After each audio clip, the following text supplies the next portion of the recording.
The door slammed open. A 6-year-old girl stood there shaking.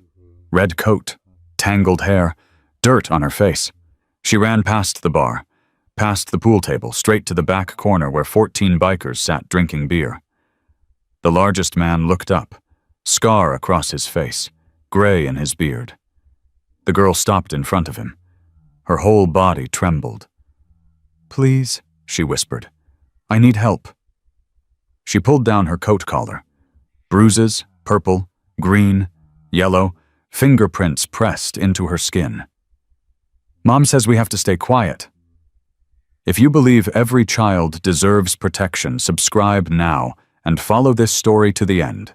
Comment your city below so I can see how far this story travels. Bear Mitchell had seen a lot in 52 years. 3 tours in Afghanistan, 17 brothers buried, wounds that never fully healed, nightmares that still came at 3 a.m. But nothing prepared him for what walked through that door. The girl couldn't have been more than 6, maybe 40 pounds soaking wet. Her red coat was 2 sizes too big sleeves hanging past her fingertips. Her blonde hair was tangled like nobody had brushed it in days. Dirt smeared across her cheek. She didn't hesitate. Didn't look around. Didn't stop at the bar, where old Tommy was wiping glasses. Didn't glance at the truckers shooting pool near the window. She ran straight to the back corner, straight to him. Bear set down his beer slowly. The other 13 members of the Steel Brotherhood went quiet. Conversations stopped mid-sentence. Pool cues lowered. Every eye in that corner turned to the little girl standing in front of their president. "Please," her voice cracked, barely above a whisper. "I need help." Bear leaned forward. His leather vest creaked. The patches on his chest caught the dim light. President, Steel Brotherhood MC, Millbrook, Tennessee. "What's your name, sweetheart?" "Lily." "Lily." He said it gentle, like he was talking to a wounded animal. "Where's your mama?" Lily's hands were shaking. Bear could see them trembling even from 2 feet away. She grabbed the collar of her red coat. Her fingers fumbled. Then she pulled it down. Diesel stood up so fast his chair crashed to the floor. Jesus Christ! Bruises covered her shoulder. Purple. Green. Yellow. Different ages. Different stages of healing. But the worst part, the part that made Bear's chest tighten like someone had wrapped a chain around it, was the fingerprints, pressed into her skin, like they'd been burned there. Bear had seen men die. He'd held his best friend while he bled out on a dirt road in Kandahar. He'd delivered the news to 3 widows and watched them collapse. But seeing those marks on a 6-year-old's skin did something to him he couldn't put into words. He kept his voice calm, steady, the voice he used when everything inside him was screaming. "Who did this to you, Lily?" Her lip quivered. Fresh tears spilled down her cheeks, cutting tracks through the dirt. "Mom says we have to stay quiet." Those words hit Bear like a bullet to the chest. "Your mom told you to stay quiet about this." Lily nodded. She wiped her face with her sleeve, but the tears kept coming. Faster now, her breath hitching. "She says if we tell, he'll do worse." Lily's voice broke. "But he hurt her real bad last night. She couldn't get up this morning. I tried to help her, but she just kept crying. She couldn't even get off the floor." Bear felt something break inside him. Not anger. Something deeper than anger. Something protective and ancient. Something that went back to the core of who he was. He stood. The chair scraped against the wooden floor. Every man at that table stood with him. Diesel, Wraith, Patch, Gunner, Ace, Smoke. All of them. 14 bikers.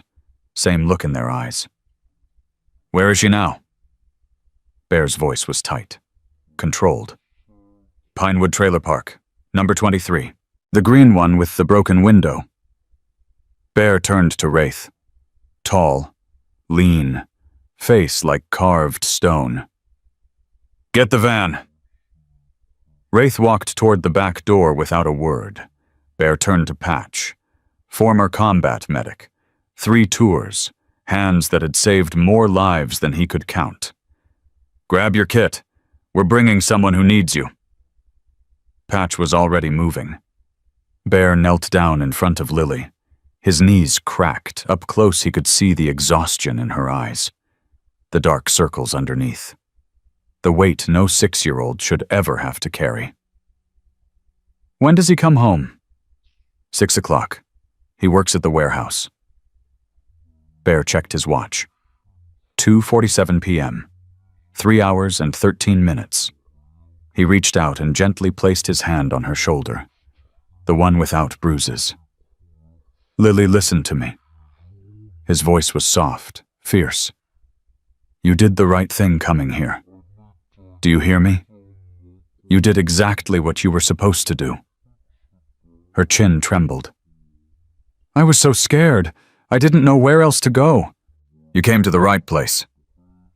Bear's throat tightened. He had to force the next words out. We're going to get your mama, and we're going to make sure nobody ever hurts either of you again. He paused. That's a promise. What if he comes back early? Bear's eyes went hard. Cold. The eyes of a man who had survived things most people couldn't imagine. Then we handle it. Lily looked up at him. Something in his face must have reassured her because for the first time since she'd walked through that door, her breathing slowed. Just a little. Gunner spoke from behind Bear. His voice came out rough, gravelly, 68 years old, Vietnam vet, seen things that still woke him up at night. Kid's got guts. Bear nodded without looking back. Yeah, she does. Ace stepped forward. 38, had a daughter about Lily's age. Seeing those bruises made his stomach turn. Are we riding? Bear shook his head. Van's quieter. We don't want to draw attention. Smoke pulled out his phone. The club's tech guy. Good with computers. Better with information. I'll pull up everything I can find on whoever did this. See what we're dealing with. His name's Travis. Lily's voice was small. Travis Holt. Bear looked at her. He live with you? She nodded. He's Mama's boyfriend. He moved in 8 months ago. Before that, did anyone hurt you? Lily shook her head. No. It was just me and Mama. We were happy. Bear stood, looked at his brothers. Smoke run him. Everything you can find. Criminal record. Employment. Known associates. On it. Rita the bartender came over. Mid-50s. Tough as nails. But her eyes were wet as she looked at Lily. She set down a glass of water and a plate of fries. Eat something, honey. You look like you haven't eaten all day. Lily stared at the fries. Her stomach growled loud enough for everyone to hear. She grabbed one and put it in her mouth. Then another. Eating like she was starving, because she probably was. Rita looked at Bear, her jaw tight. That bastard, yeah. Yeah. Rita walked back to the bar, pulled out her phone. Bear didn't ask who she was calling. He had a feeling he knew. Diesel walked over. 29 years old. Hot-headed, but loyal to the bone. Bear, I want in on this. You're in. I mean, when we find this guy, I want to be there. Bear studied his face, saw the rage burning behind his eyes. We handle this smart. No mistakes. That little girl and her mama need us. We can't help them from a jail cell. Diesel's jaw clenched. I know, He trailed off, looked at Lily. She was still eating fries, her small hand shaking as she lifted each one to her mouth. She's the same age as my niece, Diesel said quietly. Same hair, same eyes. Bear put his hand on Diesel's shoulder. I know, brother, I know. Wraith came back through the rear door. Van's ready, parked in the back. Bear nodded. He walked over to Lily. We're going to go get your mama now. You're going to ride with me and Wraith, okay? Okay. Is there anything in that trailer you need? Anything important? Lily thought for a moment. Her face changed. Peanut? Who's Peanut? My elephant. My stuffed elephant. He sleeps with me every night. Her eyes filled with fresh tears. I forgot him. I was so scared I forgot him. Bear's heart cracked a little more. We'll get Peanut, I promise. The black van pulled up to the back entrance of Rusty's Roadhouse. Bear walked out with Lily. His hand rested gently on her small shoulder. 10 other bikers followed. They climbed into the van without a word. Professional. Focused. 4 more stayed behind to grab their motorcycles as backup. Lily sat in the front seat between Bear and Wraith. She was so small, her feet didn't touch the floor. Wraith started the engine, glanced at her in the rearview mirror. That's a good-looking coat. Lily looked down at her oversized red coat. It was Mama's. She gave it to me when my old one got too small. It suits you. Lily almost smiled. Almost. The van pulled out of the parking lot. Behind them, 4 motorcycles rumbled to life. Wraith kept his eyes on the road, but he spoke to Lily in that quiet way of his. You walked all the way from Pinewood. Yes, sir. That's almost 2 miles. I know, my feet hurt. Wraith's hands tightened on the steering wheel. How'd you know to come to us? Lily was quiet for a moment. Then she spoke. I heard some kids at school talking. They said there were bikers at Rusty's. Dangerous men. She paused. I thought maybe dangerous men could help us. Because the nice people never do. Bear closed his eyes. The nice people never do. 6 years old and she'd already learned that lesson. Already figured out that the world didn't work the way it was supposed to. Lily, Bear said softly. You were right to come to us. Really, really. She was quiet for a moment. Then, are you going to hurt Travis? Bear chose his words carefully. We're going to make sure he never hurts you or your mama again. But what if he comes back? He always comes back. Mama tried to leave once. He found her. He was so angry. Bear turned to look at her. He's not going to find you this time. I give you my word.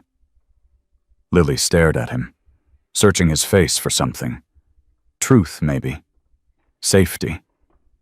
My mama says people make promises they don't keep. I'm not people, and I keep my promises. Something in Lily's eyes shifted. Just a little. A tiny spark of hope in all that fear. She reached up and touched the patch on his vest, traced the letters with her small finger. What does this say? Steel Brotherhood. What does that mean? It means we're family. We look out for each other. We protect each other. Even people you don't know, especially people who need protecting. Lily pulled her hand back, hugged herself. I wish I had a family like that. Bear's throat tightened. You do now, Burn.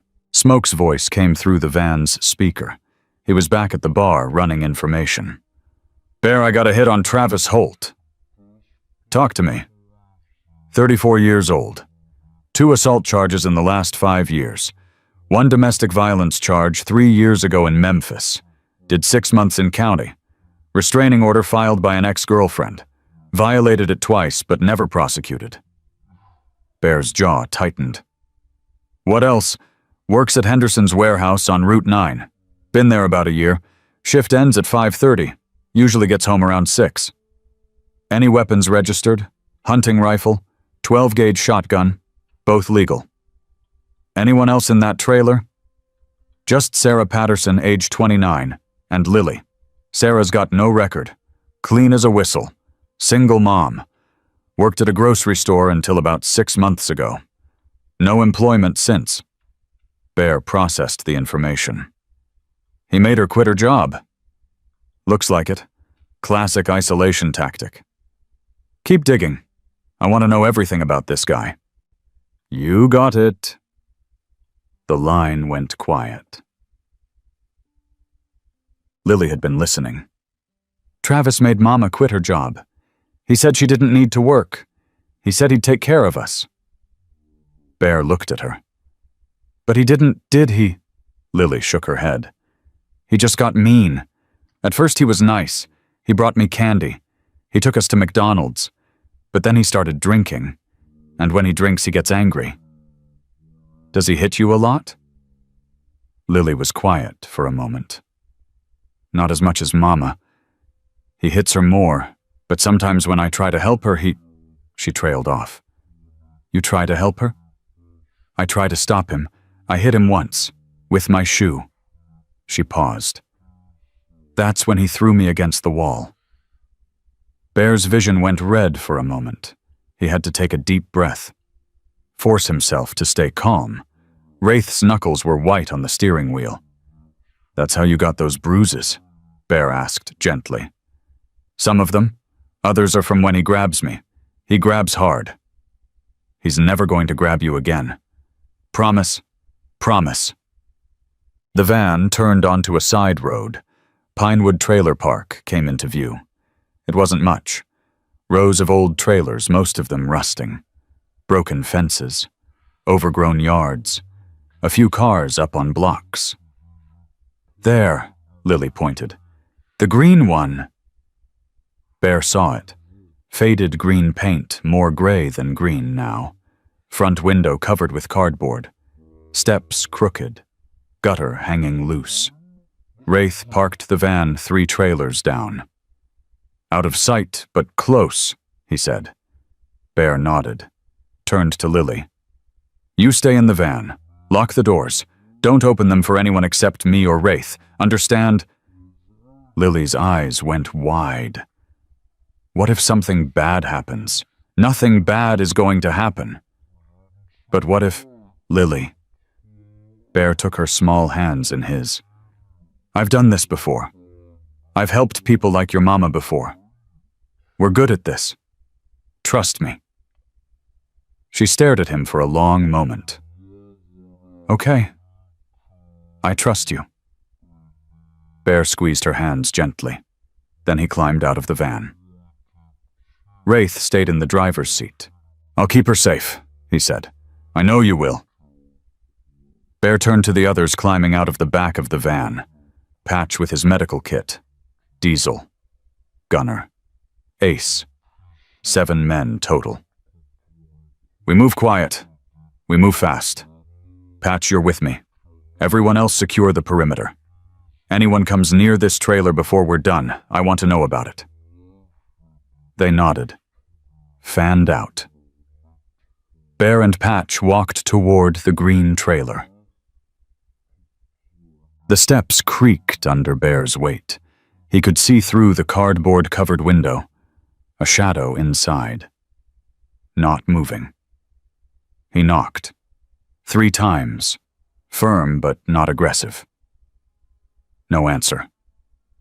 He knocked again. Ma'am, my name is Bear. Your daughter Lily sent us. We're here to help. Silence. Then a voice. Weak. Frightened.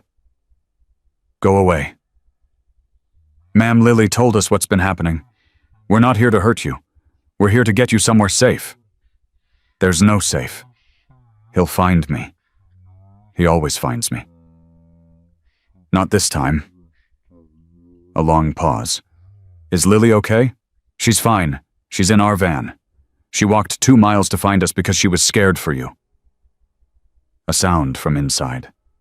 A sob, maybe. She shouldn't have done that. If Travis finds out...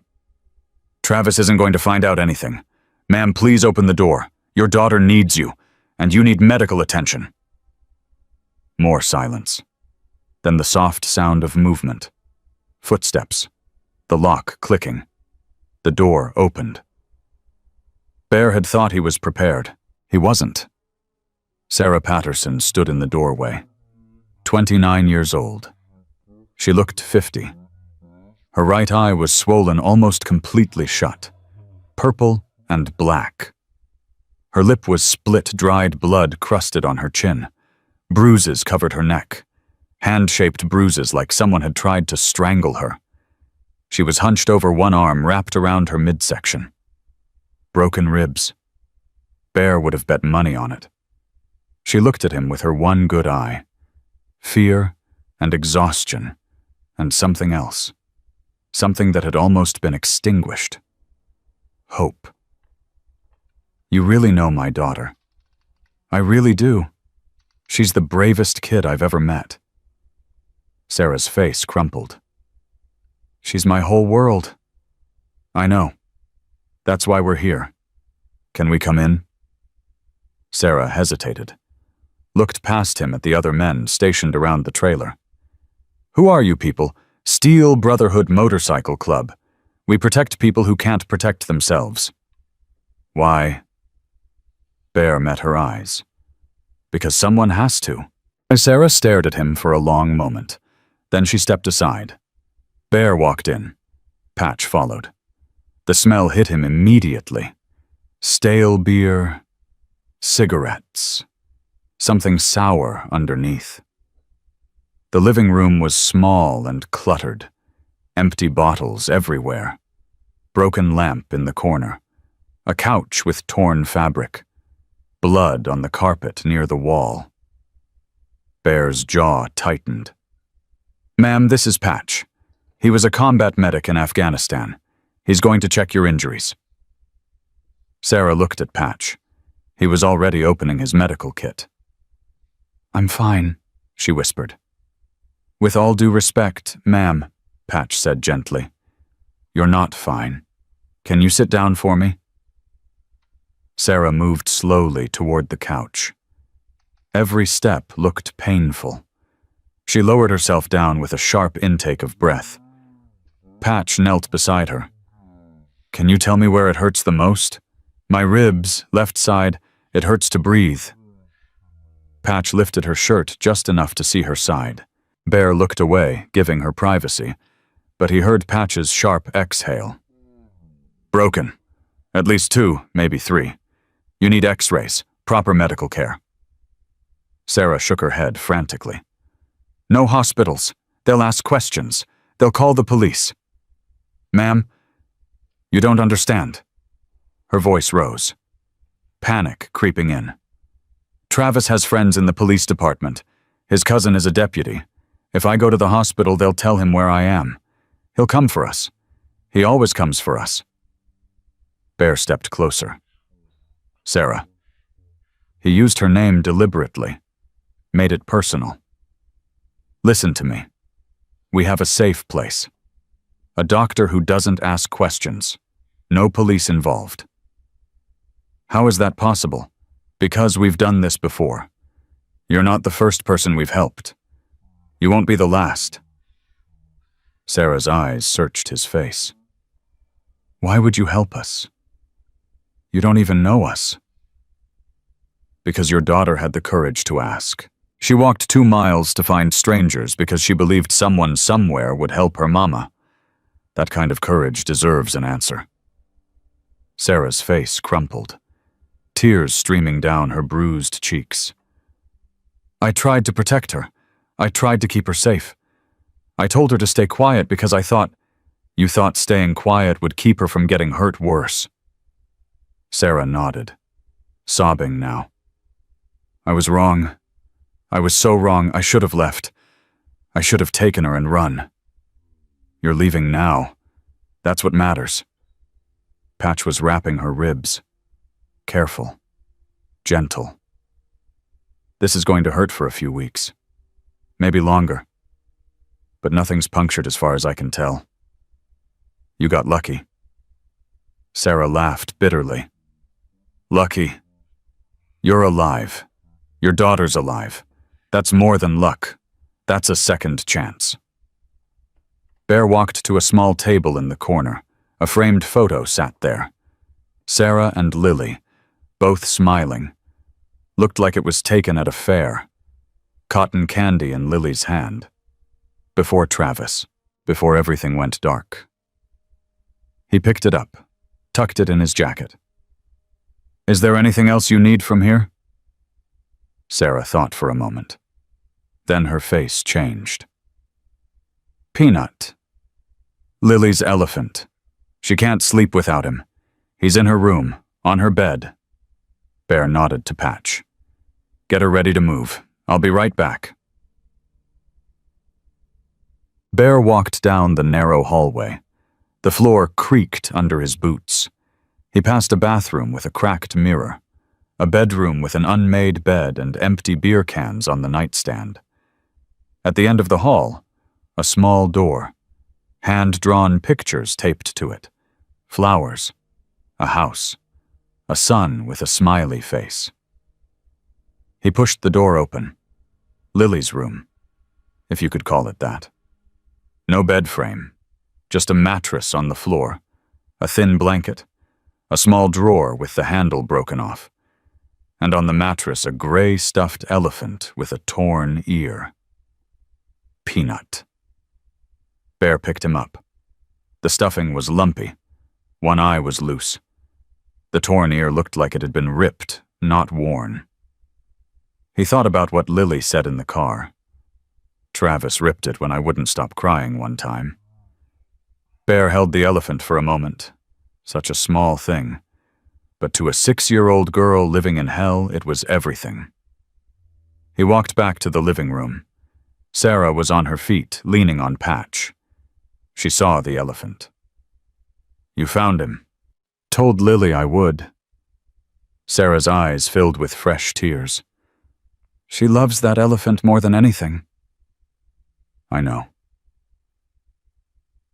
They helped Sarah out of the trailer. Slowly, carefully. Every step made her wince. Diesel and Ace flanked them, eyes scanning the street, the other trailers. Anyone see anything? Bear asked. Curtain moved in number 19, Ace said. Old woman, looked away fast. She won't talk. They never do.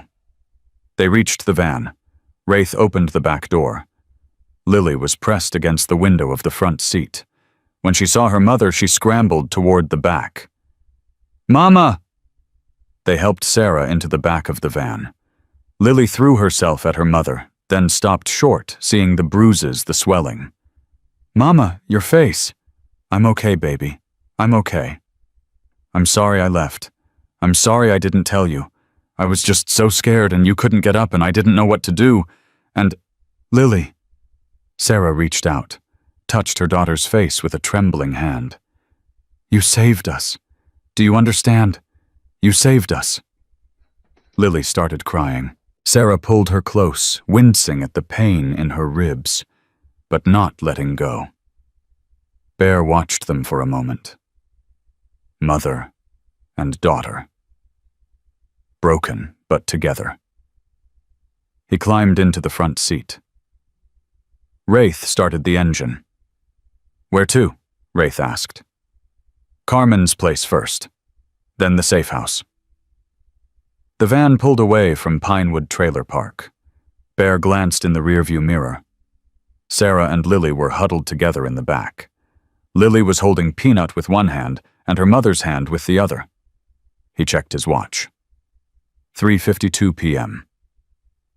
2 hours and 8 minutes until Travis Holt came home. Bear pulled out his phone, dialed a number. It rang twice. Carmen, it's Bear. I need a favor. Talk to me. Domestic violence situation, a woman and a 6-year-old girl. Mother has broken ribs, severe bruising, possible internal injuries. The kid, he paused. The kid's got bruises all over her. Walked 2 miles to find us because she didn't know where else to go. Carmen was quiet for a moment. Bring them to me. I'll have a room ready. Thank you. Bear. Yeah, the guy who did this. Is he being handled? Bear looked at the road ahead. He will be. Good. He hung up. Wraith glanced at him. What's the plan? Bear's jaw tightened. We get them safe. We make sure they have everything they need. Then we come back. And then... Bear's eyes went cold. And then we have a conversation with Travis Holt, that's one. In the back of the van, Lily looked up at her mother. Mama, yeah, baby. Are we really going to be safe now? Sarah held her tighter. I think so, baby. I think we really are. Lily was quiet for a moment. I'm glad I found them. The bikers. I was scared they would be mean. But they weren't. No, they weren't. Bear promised nobody would hurt us again. Do you think he meant it? Sarah looked toward the front of the van, at the big man with the scar on his face and the gentle voice. Yeah, baby, I think he meant it. Lily hugged Peanut close. Good, because I believe him. The van turned onto the main road. Behind them, Pinewood Trailer Park grew smaller and smaller. And ahead of them, somewhere between fear and hope, a new life was waiting. But the day wasn't over yet. Not by a long shot. The van had been moving for less than 10 minutes when Lily spoke again. Mama. Sarah shifted, trying to find a position that didn't make her ribs scream. Yeah, baby. I need to tell you something. Sarah looked down at her daughter, at the bruises on her small shoulder, at the fear still lingering in her eyes. What is it? Last night, when Travis was hurting you, I almost came out of my room. Sarah's breath caught. Lily, no. You know you're supposed to stay in your room. You know what happens when... I know, but Mama, you were screaming. And then you stopped screaming, and that was worse. Sarah pulled her daughter closer. Her ribs burned, but she didn't care. Baby, I'm so sorry. I'm so sorry you had to hear that. I thought you were dead. The words hung in the air. Heavy. Terrible. Bear heard them from the front seat. His hands tightened on the armrest. I thought he killed you, Lily continued. Her voice was small, hollow. I waited and waited for you to make a sound, any sound. But you didn't. And I was too scared to open my door. Sarah was crying now, silent tears streaming down her swollen face. I'm here, baby. I'm alive. I'm right here. I know, but I didn't sleep all night. I just lay there holding Peanut and waiting for morning. And when the sun came up, I snuck out to check on you. That's when you found me on the floor. Lily nodded. You couldn't get up. You kept trying, but you couldn't. And you told me to go back to my room. You told me Travis would be mad if he saw me. I was trying to protect you.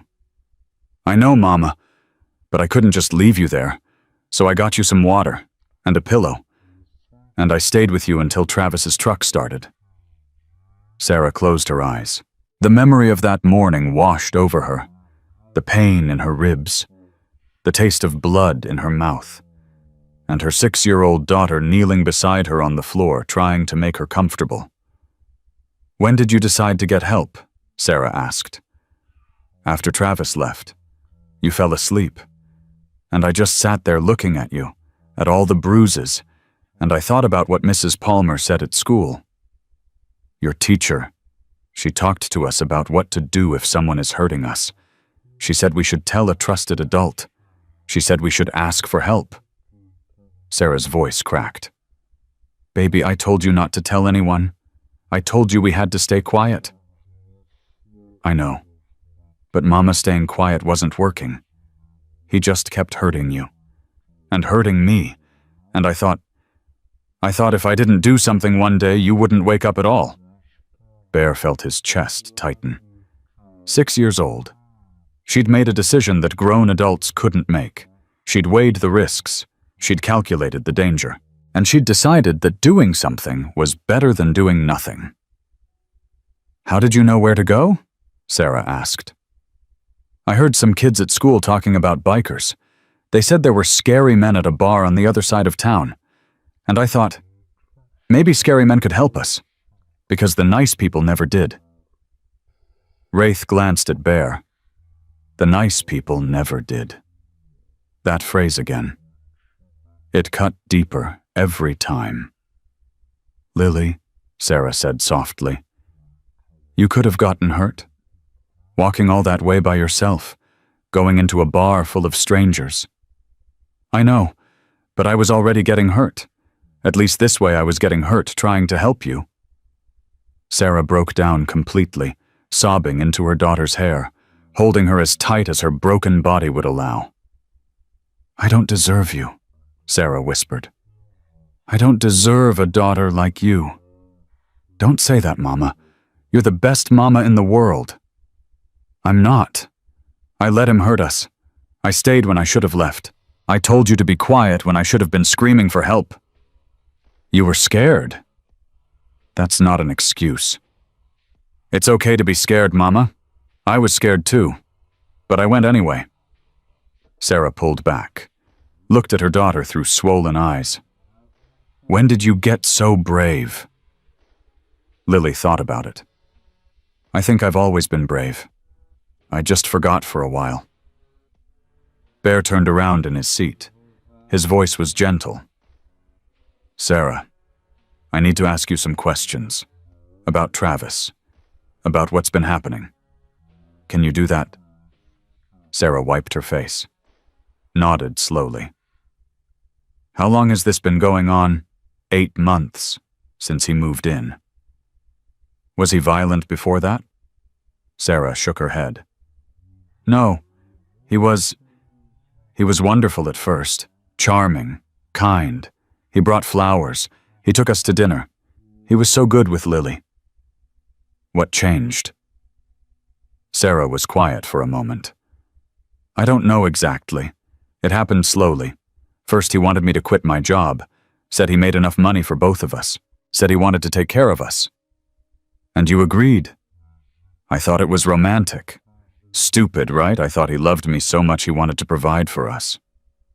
She laughed bitterly.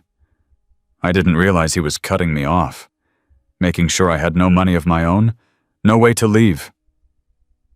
"When did the violence start?" "About 3 months after I quit. I came home late from the grocery store. Traffic was bad. He accused me of cheating on him, said I was lying about where I'd been." "Were you—" "No, I would never.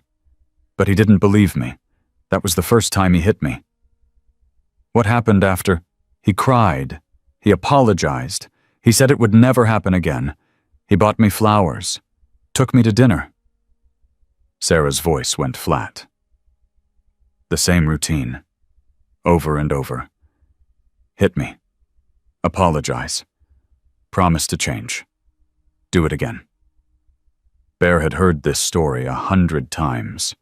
Different names, different faces, same pattern. When did he start hurting Lily? Sarah's face crumpled. 4 months ago. She tried to stop him from hitting me. She threw a shoe at him. He grabbed her and threw her against the wall. Did you try to leave after that? Yes, I packed a bag, waited until he went to work. I was going to take Lily and go to a shelter in Memphis. What happened? He came home early, said his boss let him go for a doctor's appointment, but I think he knew. I think he suspected. What did he do? Sarah's hands were shaking. He found the bag. He asked me where I thought I was going. I tried to lie, said I was just doing laundry, but he didn't believe me. She paused. Her voice dropped to a whisper. That was the worst night. Worse than last night. He broke 2 of my fingers. Told me if I ever tried to leave again, he'd kill Lily first and make me watch. Lily's grip on Peanut tightened. She'd heard this story before. Lived it. Did you believe him? Bear asked. Yes, I still do. That's why I stayed. That's why I told Lily to stay quiet. Because I believed him when he said he'd kill us. Bear's jaw was tight. His voice came out controlled. Calm. Sarah, I need you to listen to me very carefully. She looked at him. Travis Holt is never going to touch you or Lily again. He's never going to threaten you. He's never going to come near you. Do you understand? How can you promise that you don't know him? You don't know what he's capable of. I know exactly what he's capable of. I've dealt with men like him my whole life, and I promise you on everything I hold sacred he will never hurt you again. Sarah stared at him, wanting to believe, afraid to hope. He has friends, she said. His cousin is a deputy. They protect him. His cousin doesn't scare me. He knows people, bad people. He's connected. So am I. Sarah fell silent. She looked at the other men in the van, at their leather vests, their hard faces, their steady eyes. Who are you people? Really? Bear was quiet for a moment. We're men who've seen too much, done too much. We've been to war. We've buried friends. We've made mistakes we can't take back. But somewhere along the way, we decided that if we couldn't undo the bad we'd done, we could at least do some good. By helping people like us, by protecting people who can't protect themselves, by standing up when everyone else looks away. Why? Bear thought about it. Because someone should. Because if we don't, who will? Sarah was quiet, processing. Lily spoke up. Mama Bear promised, and I believe him. Sarah looked at her daughter, at the trust in her eyes, the hope. Okay, Sarah whispered. Okay. I believe him too. The van turned onto a side road. They were getting close to Carmen's place. Patch leaned forward from the back. Bear, we need to stop soon. I want to get her checked properly. The bruising on her neck is concerning. If there's any swelling in her throat. I know. We're almost there. Sarah touched her neck. The hand-shaped bruises. He choked me last night. I passed out for a few seconds. Patch's expression darkened. Any difficulty breathing now? Any pain when you swallow? A little. But I thought it was just from crying. We need to get that looked at. Strangulation injuries can be deceptive. Sometimes the damage doesn't show up until hours later. Sarah's eyes went wide. What kind of damage? Swelling in the airway, blood clots, brain injury from lack of oxygen. Sarah's hand flew to her throat. Am I going to die? Not if we get you proper care. That's why we need to hurry. Bear turned to Wraith. How far? 5 minutes. Make it 3. Wraith pressed the accelerator. Lily squeezed her mother's hand. You're going to be okay, Mama. Patch is a doctor. He'll fix you. I'm not exactly a doctor, Patch said gently. But I've seen enough trauma to know what to look for. And I'm going to make sure you get the help you need. Sarah nodded, but her hand stayed on her throat. Her eyes stayed frightened. Bear watched her in the rearview mirror. Thought about Travis Holt. About what he'd done to this woman. This mother. This human being. His phone buzzed. A text from Smoke. Got more info on Travis. Call when you can. Bear typed back, 5 minutes. The van sped down the road. Carmen Rodriguez was waiting outside when they pulled up. Mid-50s. Short. Built like a fire hydrant. Gray hair pulled back in a tight bun. Eyes that had seen everything. She'd run a women's shelter for 20 years. Helped hundreds of women escape. Testified in dozens of court cases. Received death threats. Had her car vandalized. Her windows broken. Never backed down once. She opened the van's back door before Wraith even killed the engine. "Let me see her." Patch helped Sarah out. Carmen's eyes moved over her quickly. Professional. Assessing. Broken ribs? At least 2, maybe 3. The neck? Strangulation. She lost consciousness briefly. Carmen's jaw tightened. "We need Dr. Shaw. Now." "Already called her," Patch said. "She's meeting us at the safe house." Carmen nodded. Turned to Sarah. "What's your name, honey?" "Sarah. Sarah Patterson." "Sarah, I'm Carmen. I run a shelter for women in your situation.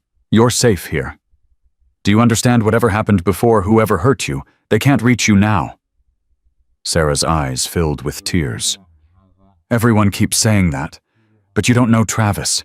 You don't know what he's like. I've known 100 men like Travis. They all think they're special. They all think they're untouchable." Carmen's voice hardened. "They're not." She looked at Lily. Her expression softened immediately. "And who's this brave young lady?" "I'm Lily." "Lily?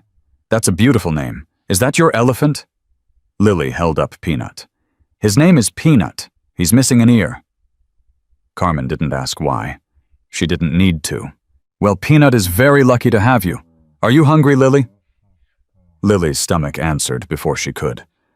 A loud growl. "I'll take that as a yes. Let's get you both inside.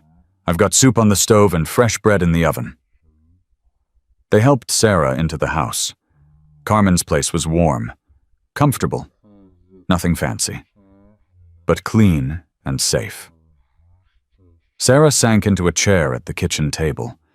The relief on her face was visible, physical. "I haven't felt safe in 8 months," she whispered. "I'd forgotten what it felt like." Carmen set a glass of water in front of her. "Drink slowly. Small sips." She turned to Lily. "You want to help me with the soup?" Lily looked at her mother. "Go ahead, baby. I'm okay." Lily followed Carmen to the stove. Bear watched her go. Such a small thing. But helping with soup was normal. Safe. Something a 6-year-old should be doing instead of running to strangers for help. Bear stepped outside, pulled out his phone. Called Smoke. "Talk to me. Got more on Travis Holt. He's got a pattern. Sarah's not the first. How many? That I can find 3 before her. 1 in Memphis, 1 in Nashville, 1 in Chattanooga. What happened to them? Memphis woman disappeared, no forwarding address. Nashville woman ended up in the hospital. Broken jaw, collapsed lung. Refused to press charges. And the 3rd..." Smoke was quiet for a moment. "She died." Bear's blood ran cold. "How? Officially fell down the stairs. Broken neck. Ruled accidental. And unofficially, her sister told police she'd been trying to leave Travis. Said he'd threatened to kill her if she did. Cops investigated for about 5 minutes. Travis's cousin was the responding officer. Case closed." Bear closed his eyes, forced himself to breathe. His cousin. The deputy. Deputy Marcus Holt. They grew up together, more like brothers than cousins. Word is Marcus has cleaned up Travis's messes more than once. So we can't go to the cops. Not the local ones. Maybe state police. FBI, if we can prove interstate. What about the dead woman's family? Would they testify? I'm working on it. The sister moved to Georgia after the death. I'm trying to track her down. Do it. I want everything on Travis Holt. Every woman he's hurt. Every crime he's committed. Every friend who's covered for him. You got it, Bear. And Smoke, find out where Deputy Marcus Holt is right now. Why? Because when Travis gets home and finds Sarah gone, his first call is going to be to his cousin. I want to know if that cousin starts making moves. On it. Bear hung up, stood there for a moment, processing. 3 women before Sarah. One of them dead. If Lily hadn't walked into that bar today, Sarah might have been next. He walked back inside. Sarah was still at the kitchen table. Lily was standing on a step stool, carefully stirring the soup, while Carmen supervised. "More salt?" Lily asked. "Just a pinch. Perfect." Lily beamed, the first real smile Bear had seen from her. His phone buzzed again. "Wraith. We need to talk. Outside." Bear went back out. Wraith was standing by the van. His face was troubled. "What is it? I just got off the phone with Gunner. He's been keeping an eye on the trailer park. And Travis's truck just pulled up." Bear checked his watch. 4:47 p.m. "He's early. Over an hour early. Gets worse. He went inside, came out 90 seconds later, made a phone call, then got back in his truck and started driving. Which direction? East, toward town. He's looking for them. That's what Gunner thinks." Bear's mind raced. "Tell Gunner to follow him. Keep distance. Don't engage. I want to know everywhere he goes and everyone he talks to." "Already done." "Good. What else?"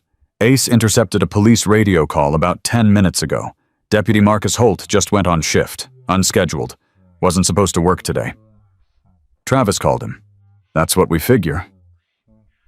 Bear looked back at the house, at the warm light in the windows, at Lily's silhouette still stirring the soup.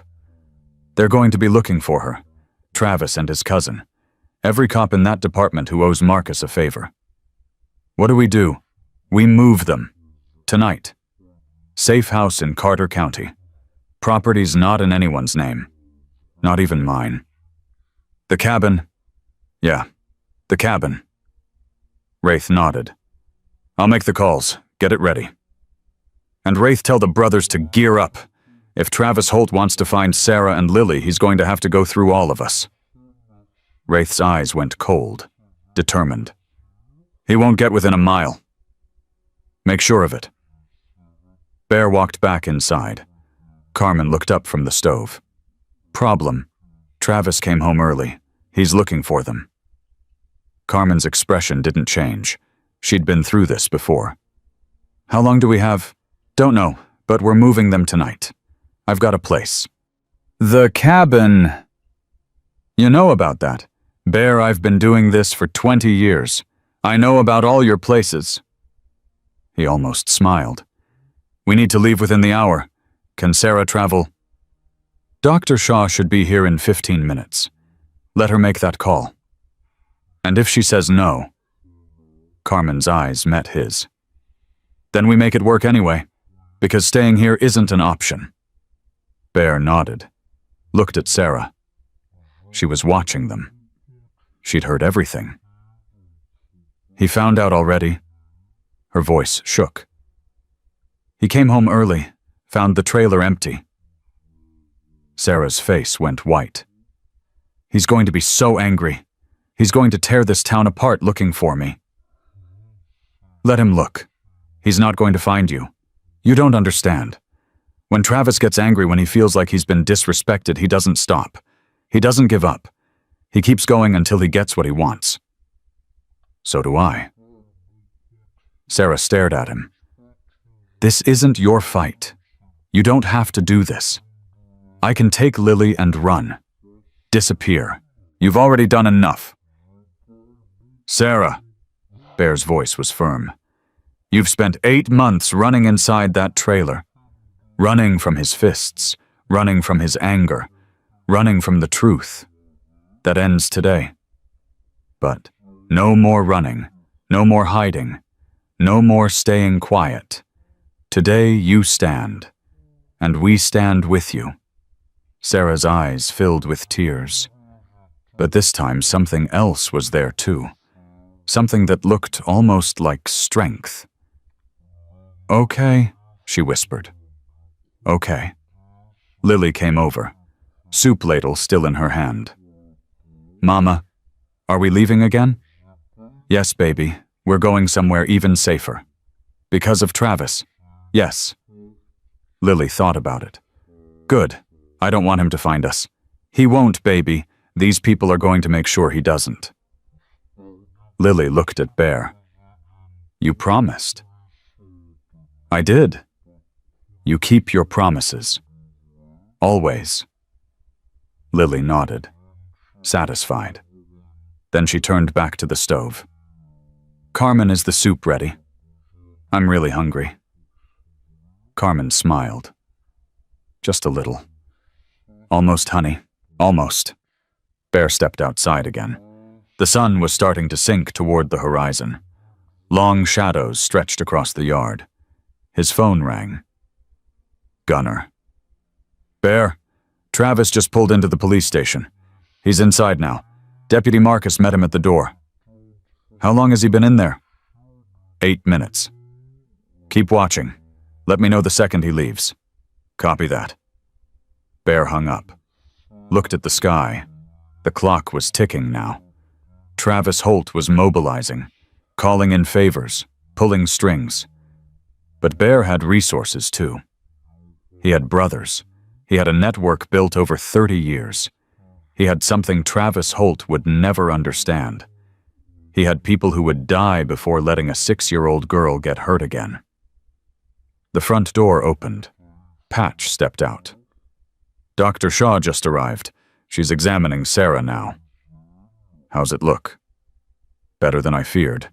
The strangulation caused some swelling, but nothing critical. With rest and medication, she should be fine. Can she travel? Doctors. Shaw thinks so. Short distance. Nothing strenuous. Good. We leave in 30 minutes. Where are we going? Bear looked at him. Somewhere they'll never find. Somewhere no one knows about. The cabin. The cabin. Patch nodded. Started to go back inside. Then stopped. Bear. Yeah, that little girl in there, Lily. She asked me something while I was checking her bruises. What? She asked if her mama was going to die. Bear's chest tightened. What did you tell her? I told her no. I told her we weren't going to let that happen. Patch paused. I hope I wasn't lying. You weren't. Patch met his eyes, held them. Make sure of it, Bear. That kid's been through enough. He went back inside. Bear stood alone, the weight of everything pressing down on him. A 6-year-old girl who walked 2 miles to save her mother. A mother who stayed quiet, trying to protect her daughter. A monster who would stop at nothing to get them back. And 14 men who stood between them. Bear pulled out his phone. Made one more call. This is Bear. I need everyone at the safe house by midnight. Full kit, full readiness. We've got a situation. The voice on the other end didn't hesitate. We're on our way. Bear hung up. The sun dipped lower, and somewhere in town Travis Holt was making plans of his own. The convoy moved through the darkening roads like ghosts. 2 vans. 4 motorcycles. Headlights cutting through the twilight. Bear sat in the lead van with Sarah and Lily. Wraith drove. Patch stayed close to Sarah, monitoring her breathing, watching for any signs of distress. Lily had fallen asleep against her mother's shoulder. Peanut clutched tight to her chest. Her breathing was slow and even for the first time all day.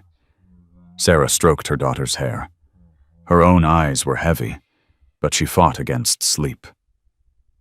How much further? She whispered. 20 minutes, Bear said. Maybe less. And Travis can't find us there. The property isn't in anyone's name. Not mine, not the club's. It doesn't exist on any database. As far as the world knows, it's just empty land. Sarah nodded, but her hand kept moving through Lily's hair. A nervous rhythm. What happens after? After what? After we get to this cabin. After tonight. What happens to us? Bear turned in his seat to look at her. That's up to you. We can help you relocate. New town. New identity if you need it. New job. New school for Lily. A new life. If that's what you want. Sarah was quiet for a moment. I've never had a choice before. Not really. First it was my father telling me what to do. Then my ex-husband. Then Travis. She paused. I don't even know what I want anymore. You'll figure it out. You've got time now. Do I? Travis isn't going to stop looking. You said it yourself. He's already at the police station. He's already calling in favors. Let him call. His favors have limits. Ours don't. Sarah studied his face. The scar. The hard eyes. The gentleness underneath. Why do you do this, really? You could be doing anything else. Running drugs, guns, whatever it is people think bikers do. Bear almost smiled. Some clubs do that. We don't. Why not? Because I spent 10 years in the army watching good people die for bad reasons. When I got out, I promised myself I'd only fight for things that mattered. And this matters. A 6-year-old girl walked into a bar full of strangers because she believed someone would help her mother. Yeah, this matters. Sarah's eyes glistened. She's always been like that. Brave, stubborn. She got that from her grandmother. What about her father?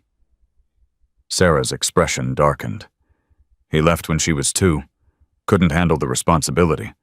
Last I heard, he was somewhere in California. New wife, new kids. Never sent a dime of child support. Does Lily ask about him? She used to. I told her he had to go away for work. I didn't want her to know the truth. Sarah paused. Maybe that was wrong. Maybe I should have told her. You did what you thought was best. Did I? I've made so many mistakes. Staying with Travis. Telling her to stay quiet. I thought I was protecting her, but I was just teaching her to accept abuse. You taught her to survive. That's not enough. It is for now. The rest comes later. Bear's phone buzzed. He checked it. Text from Gunner. Travis left the police station, heading west on Route 9. Deputy Marcus is with him. Bear typed back. Keep following. Don't lose them. He looked at Wraith. They're on the move. Travis and his cousin. Heading where? West, toward Carmen's place. Sarah's face went pale. They know about Carmen. Doesn't matter. We're not there anymore, and Carmen knows how to handle herself. But what if they hurt her? They won't. Carmen's got her own protection, and by the time they figure out we're gone, we'll be at the cabin. Sarah pulled Lily closer. The little girl stirred, but didn't wake. I hate this. Running, hiding, always looking over my shoulder. It won't be forever. How do you know? Bear's jaw tightened. Because one way or another, Travis Holt is going to learn that some people aren't worth chasing, and some fights aren't worth starting. The van turned onto a dirt road. Trees closed in on both sides. The pavement gave way to gravel, then to packed earth. 5 minutes later, they stopped. We're here, Wraith said. Bear climbed out first, scanned the area. The cabin was dark. Isolated. Exactly what they needed. Clear, he called. The others climbed out. Diesel and Ace took positions at the perimeter. Gunner's voice crackled through Bear's radio. Bear, you copy? Go ahead. Travis and Marcus just arrived at Carmen's. They're banging on the door. Carmen there. Yeah, she's talking to them through the window, not letting them in. What are they saying? Travis is yelling, demanding to know where Sarah is. Carmen's telling him she doesn't know anyone by that name. Good. She'll stall them. For how long? Long enough. Keep watching. Bear turned to the others. Get Sarah and Lily inside. Patch check Sarah again. Make sure the travel didn't aggravate anything. Everyone else establish a perimeter. Nobody comes within a mile of this place without us knowing. They moved, professional, efficient, a machine built for exactly this purpose. Bear helped Sarah out of the van. She was stiff, moving slowly, but her eyes were alert. This is it. This is it. It's in the middle of nowhere. That's the point. He guided her toward the cabin. Lily woke as they walked. Mama. Where are we? Somewhere safe, baby. Somewhere Travis can never find us. Lily looked around, clutched Peanut tighter. It's dark. I know, but there are lights inside, and a warm bed and food. I'm hungry. I know, baby. We'll eat soon. Bear opened the cabin door. Inside, emergency lights flickered on, battery-powered, independent from the grid. The cabin was simple. One main room, 2 bedrooms in the back, a kitchen, a bathroom, everything they needed, nothing they didn't. Home sweet home, Bear said. At least for now. Sarah stepped inside, looked around, took a shaky breath. It's perfect. It's basic, but it's safe. Right now, safe is perfect. Lily tugged on Bear's sleeve. Bear, yeah, kid, is Travis going to find us here? Bear knelt down to her level. Lily, I'm going to tell you something, and I want you to listen carefully. Okay? She nodded. There are 14 men outside right now. Every single one of them would do anything to keep you and your mama safe. Travis Holt is just one man. He's not going to get past 14. Not tonight. Not ever. Promise. Promise. Lily hugged him. Tight, her small arms barely reaching around his massive frame. Thank you for saving us. Bear's throat tightened. You saved yourselves, kid. I just showed up. Lily pulled back, shook her head. No, you answered. That's what matters. Bear stared at her. 6 years old. And she understood something most adults never figured out. Showing up. Answering. That was the whole game. His radio crackled. Gunner again. Bear, we've got movement. Bear stood, walked outside, closed the door behind him so Sarah and Lily wouldn't hear. Talk to me. Travis just left Carmen's. He's back in his truck, heading east. Toward the trailer park. No, toward Route 7. Bear's stomach dropped. Route 7 leads here. I know. He might not know exactly where you are, but he's heading in the right direction. How far out? 30 minutes, maybe less. Bear's mind raced. How did he know? How could he possibly know? I don't know. Maybe he's got a tracker on Sarah's phone.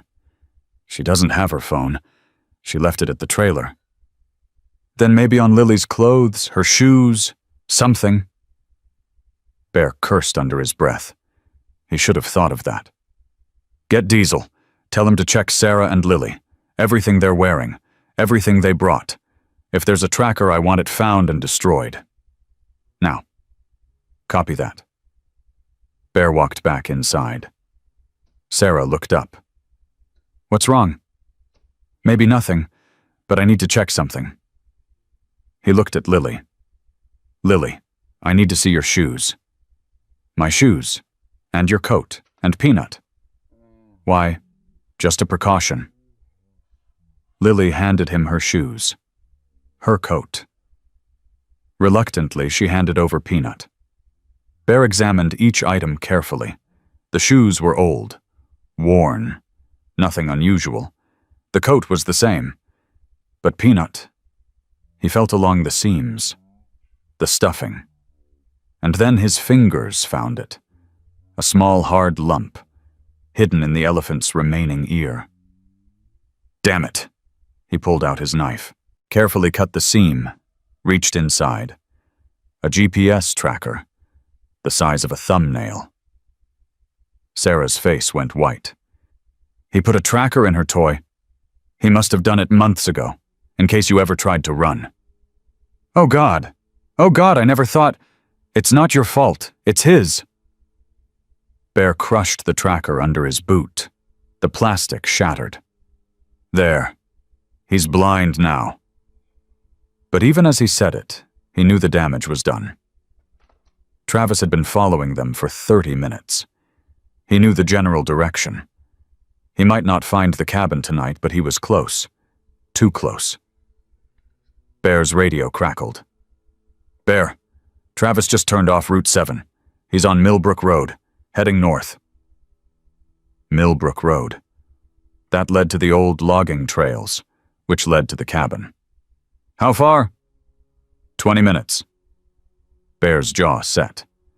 Everyone gear up. We've got company coming. Diesel appeared in the doorway. What's the plan? We stop him before he gets here. How far out do you want to intercept? 3 miles. At the old bridge. It's narrow. One way in, one way out. What about the deputy? If he's smart, he'll stay in the truck. If he's not... Bear paused. Then he learns a lesson about choosing sides.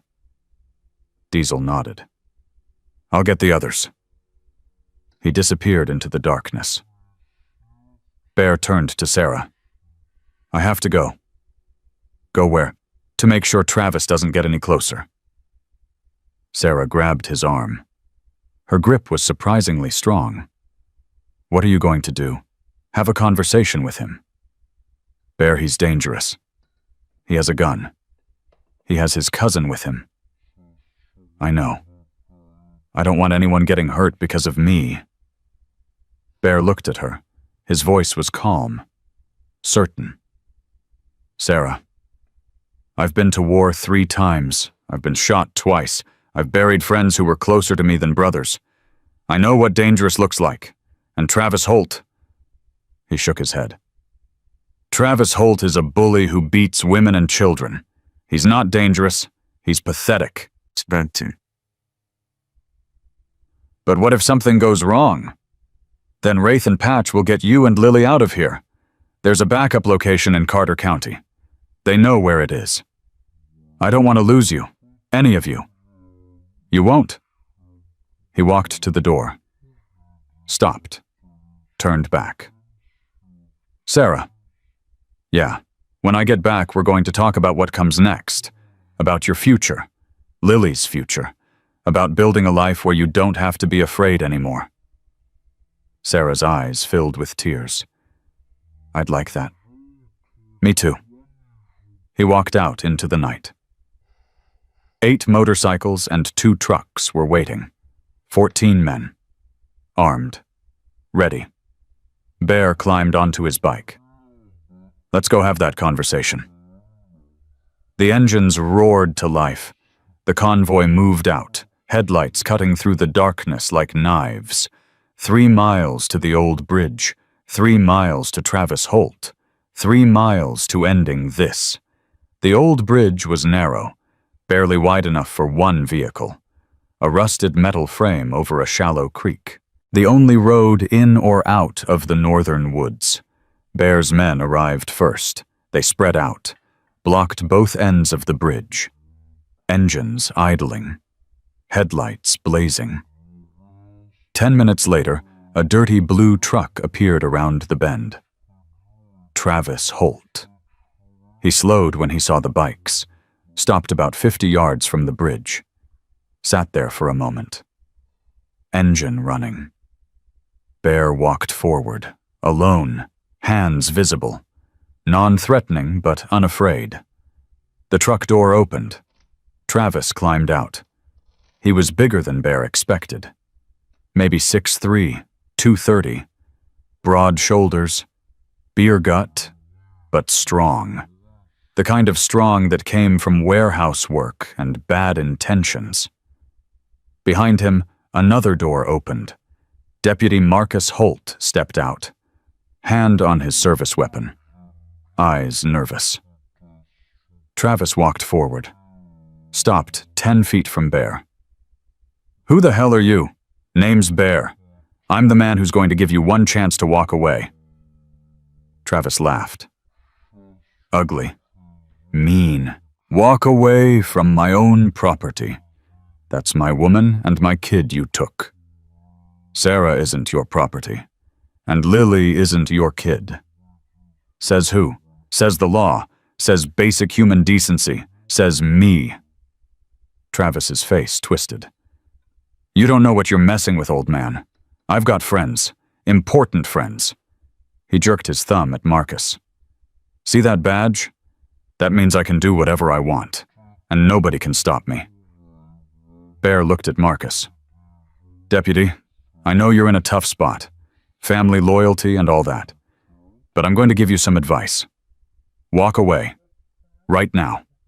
Get in that truck, drive back to town, and pretend this never happened. Marcus's hand tightened on his gun. I can't do that. Yeah, you can. Because here's what's going to happen if you don't. You're going to draw that weapon, and the second you do, 14 men are going to respond, and not one of them is going to miss.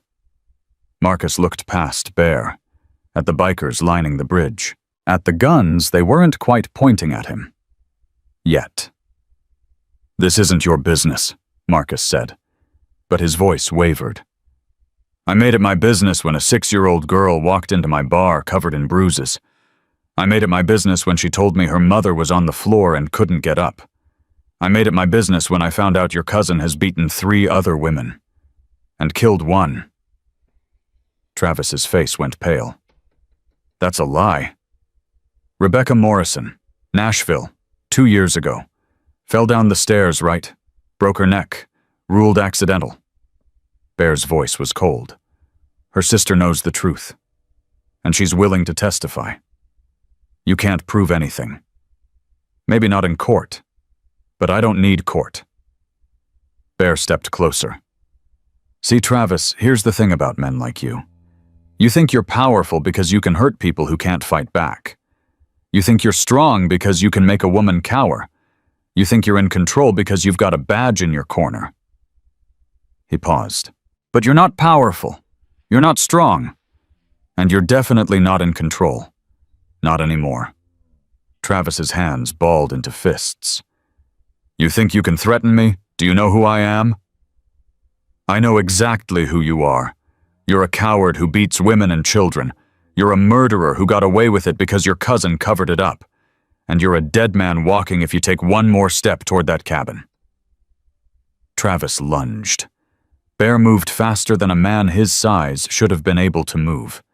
He sidestepped, grabbed Travis's arm, twisted, used his momentum against him. Travis hit the ground hard. The air went out of him in a whoosh.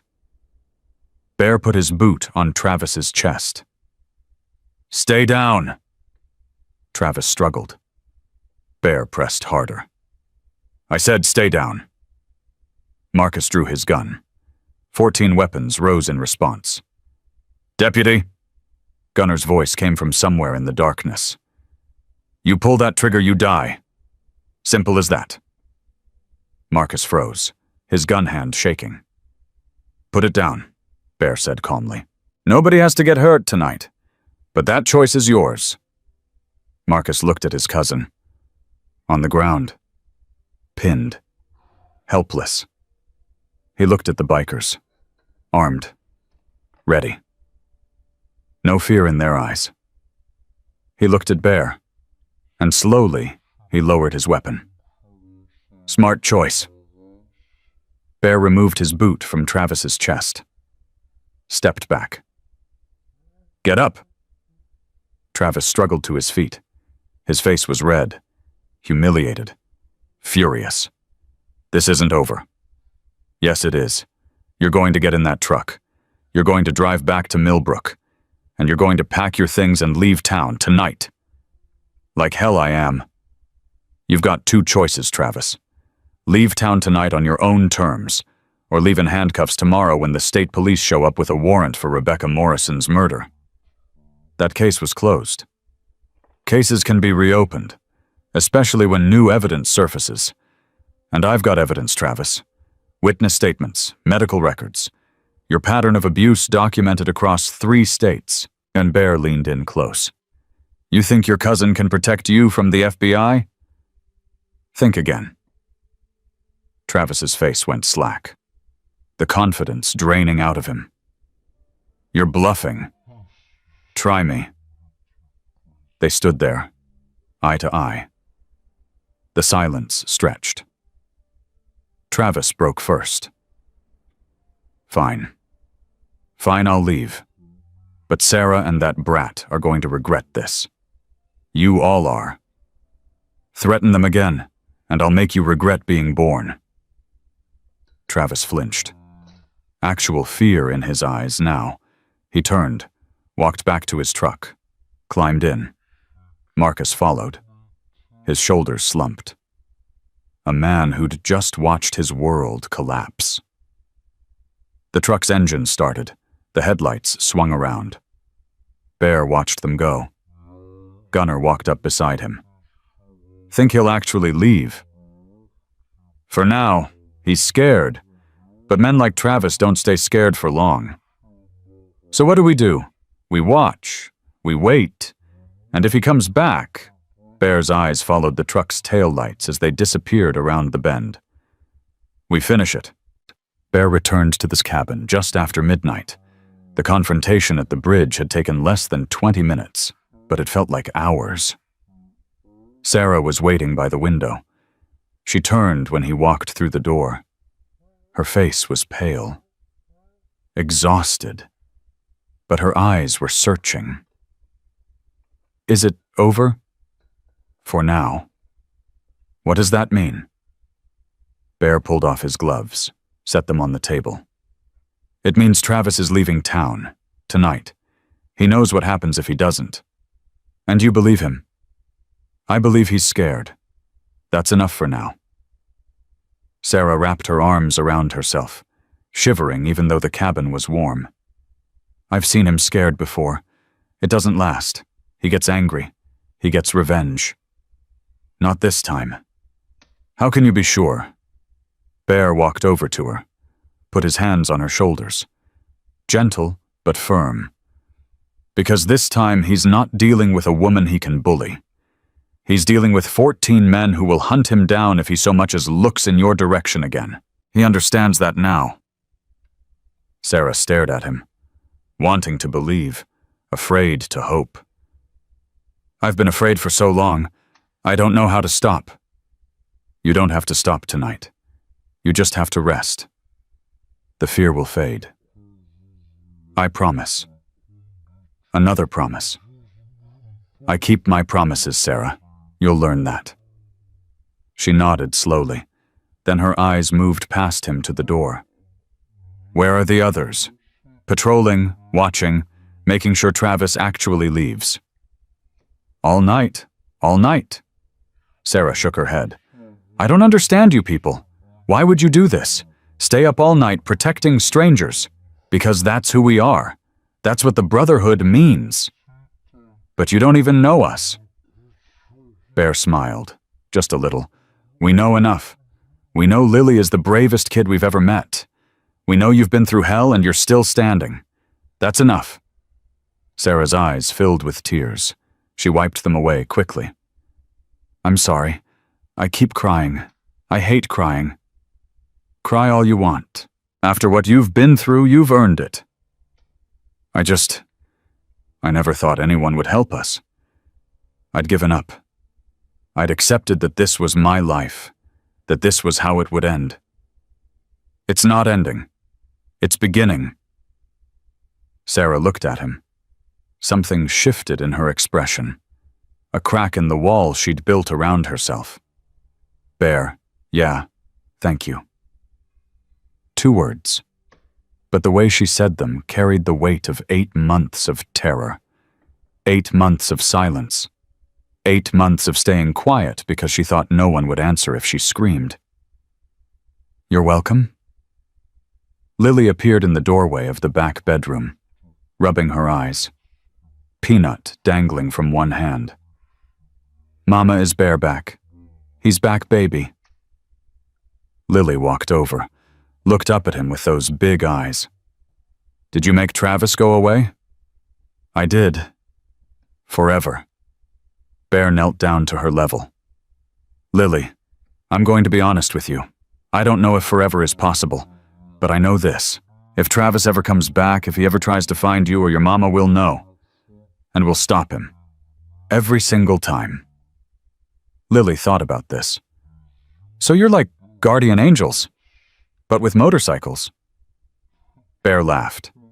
Actually laughed. The sound surprised even him. Yeah, kid. Something like that. Lily smiled. The first real, unguarded smile he'd seen from her. I like that. She hugged him. Then she hugged her mother. Then she yawned. I'm sleepy. I know, baby. Let's get you back to bed. Sarah took Lily's hand, led her toward the bedroom. At the door, Lily turned back. Bear, yeah. Will you still be here in the morning? I'll be here. Promise. Promise. Lily nodded, satisfied. She disappeared into the bedroom with her mother. Bear stood alone in the main room, the weight of the day pressing down on him. His phone buzzed. Smoke. Travis just crossed the county line, heading toward Nashville. Is he alone? Yeah. Marcus went back to town. Looks like he's distancing himself. Smart man. What do you want me to do? Keep tracking Travis. I want to know where he goes, where he stays, who he talks to. If he so much as turns around, I want to know immediately. You got it. Bear hung up, walked to the window, stared out at the darkness. One battle won. But the war wasn't over. Travis Holt was a wounded animal now, and wounded animals were unpredictable. The door opened. Wraith stepped in. All quiet out here. Diesel's got the north perimeter. Ace has the south. Gunner's watching the road. Good. You should get some sleep. You've been running on empty for hours. I'm fine. You're not fine. You're running on adrenaline and stubbornness. Bear almost smiled. You know me too well. I've known you for 20 years. I know when you're pushing yourself too hard. Bear turned to face him. That little girl in there. She walked 2 miles to find us. 2 miles. Because she believed someone would help her mother. I know. She's 6 years old, Wraith. 6. And she's already learned that the world doesn't work the way it's supposed to. That nice people don't help. That you have to find dangerous men if you want someone to fight for you. It's not right. No, it's not. Bear paused. But we can make it better. For her. For Sarah. We can show them that not everyone looks away. Wraith nodded slowly. That's why we do this. Yeah, that's why we do this. They stood in comfortable silence for a moment. 2 men who had seen too much. Done too much. But who still believed in something. Get some rest, Wraith said finally. I'll take first watch inside. Wake me in 4 hours. Will do. Bear walked to the couch, sat down, closed his eyes.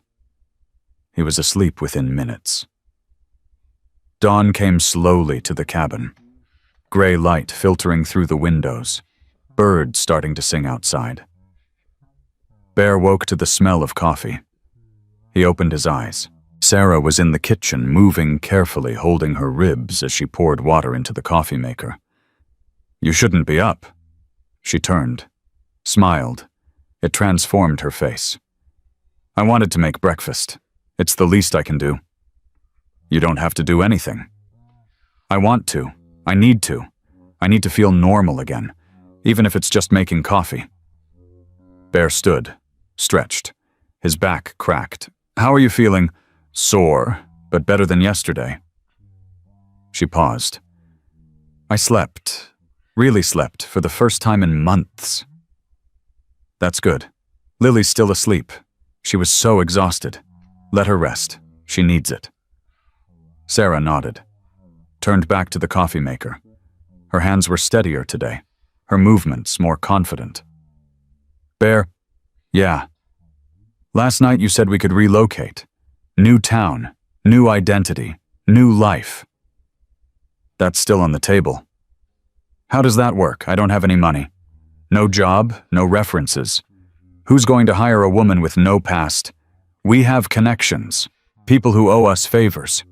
There's a diner in Carter County about an hour from here. The owner is a friend. She's always looking for good help. A diner? Waitressing. Tips are decent, flexible hours. You could be home when Lily gets out of school. Sarah was quiet for a moment. I used to work at a grocery store. Before Travis. I was good at it. I liked talking to people. Then you'll be great at waitressing. And Lily? What about school? Carter County has a good elementary school. Small. Good teachers. Safe. Safe. Sarah repeated the word like she was testing it. I'd almost forgotten what that word meant. The coffee maker beeped. Sarah poured 2 cups, handed one to Bear. Cream sugar? Black is fine. She took her own cup, held it with both hands, breathing in the steam. Bear, can I ask you something? Anything. Last night at the bridge, what happened, really? Bear took a sip of coffee, set the cup down. We had a conversation. That's all. That's all. You didn't hurt him? I put him on the ground when he tried to throw a punch. But no, I didn't hurt him, not the way he deserves. Sarah looked at him. Part of me wishes you had. I know. Is that wrong that I wanted him to suffer? After what he did to you, no. It's not wrong. It's human. But you didn't do it. No. Why not? Bear thought about it. Because then I'd be just like him, using violence to solve problems, making myself feel powerful by hurting someone weaker. He paused. Travis Holt isn't worth my soul, and he's definitely not worth going to prison and leaving you and Lily without protection. Sarah stared at him. You thought about all that in the moment. I've had a lot of practice. The bedroom door opened. Lily walked out, Peanut under one arm, rubbing her eyes with the other. Morning, baby. Morning, Mama. She looked at Bear. You're still here. Told you I would be. I know, but I had to check. And she walked over to him, climbed up on the couch beside him. Is Travis really gone? He's really gone. Where did he go? Far away. And he's not coming back. Lily leaned against him, her small body warm and trusting. Good. I don't ever want to see him again. You won't, kid. I promise. Sarah watched them, her coffee cup frozen halfway to her lips. Something in her expression shifted. Softened. Lily, are you hungry? Starving. How about pancakes? Lily sat up straight. Real pancakes, not the frozen ones. Real pancakes, with syrup and butter. Can I help? Of course you can. Lily jumped off the couch, ran to the kitchen. She grabbed a stool and climbed up to the counter. Bear watched them. Mother and daughter, making pancakes. A simple thing, a normal thing, the kind of thing that should happen every morning in every house. But for them, it was revolutionary. It was proof that life could be different. His phone buzzed. Smoke again. Travis checked into a motel outside Nashville. He's been there all night, no movement. Keep watching. Bear, I also got something else. The woman from Nashville, Rebecca Morrison's sister. I found her. Bear's heart rate picked up. Where? Savannah, Georgia. She's willing to talk. More than willing. She's been waiting for someone to take this seriously. Can she testify? She says she has evidence, letters from Rebecca, photos of bruises, a diary documenting the abuse. That could be enough to reopen the case. That's what I was thinking. I've got a contact in the Tennessee Bureau of Investigation. Good guy. Owes me a favor. Want me to make the call?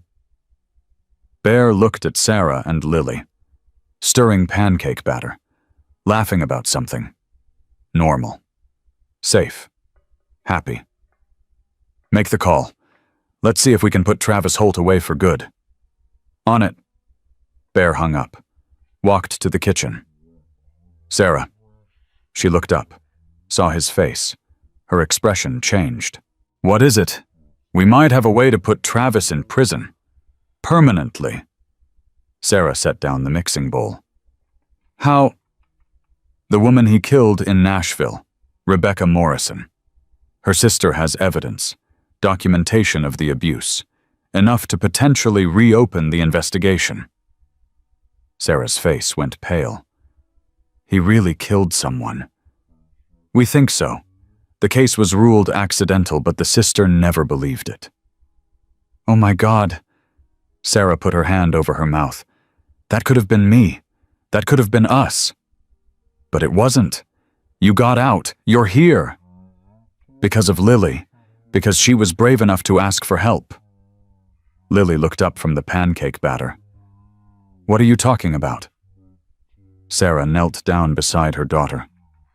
Baby, because of what you did, because you were brave enough to find Bear and his friends, we might be able to make sure Travis never hurts anyone ever again. How?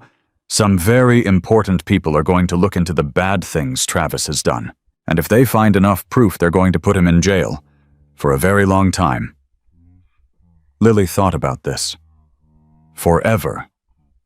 Maybe forever. Good. Lily turned back to the pancake batter. He deserves it. Bear almost laughed. The simplicity of childhood. The clarity. He deserves it, yeah. He really did. The next few days passed in a blur of activity. Smoke coordinated with his contact at the TBI. Rebecca Morrison's sister flew to Tennessee to give a statement. The evidence she brought was damning. Photos, letters, a diary with dates and details. Deputy Marcus Holt resigned from the police department. Word was he didn't want to be around when the investigation widened. Smart man. Travis stayed in Nashville for 3 days. Then he packed up and drove south. Alabama, Mississippi, Louisiana. Running. But you can't outrun a federal investigation. On the 5th day, Sarah and Lily moved out of the cabin. Not far. Just to a small apartment in Carter County. 2 bedrooms. Clean. Safe. Windows that locked. A door with deadbolts. Carmen helped with the paperwork. New bank account, new phone, new start. The diner job came through. Rosie, the owner, hired Sarah on the spot. Any friend of Bear's is a friend of mine, she said. When can you start? Tomorrow. Tomorrow it is. Lily enrolled at Carter County Elementary. Small school. Good teachers. A girl named Maya wanted to be her friend on the first day. A boy named Jackson shared his crayons. She came home smiling. Mama, I think I'm going to like it here. I think so too, baby. Bear stopped by that evening. He brought a pizza and a stuffed animal, a gray elephant with 2 ears intact. For Peanut, he said. Figured he could use a friend. Lily hugged the new elephant. Then she hugged Bear. I'm going to name him Bear Jr. Bear laughed. I'm honored. They ate pizza in the living room. Lily showed Bear her drawings from school. Sarah talked about her first day at the diner. Rosie is amazing. She's teaching me everything. And the tips are better than I expected. Told you. You did. Sarah smiled. You keep being right about things. It's annoying. I've had practice. Lily fell asleep on the couch. Peanut under one arm, Bear Jr. under the other. Sarah looked at her daughter, at the peace on her face. She hasn't had a nightmare in 3 nights. First time in months. She feels safe. Because of you. Because of what you did.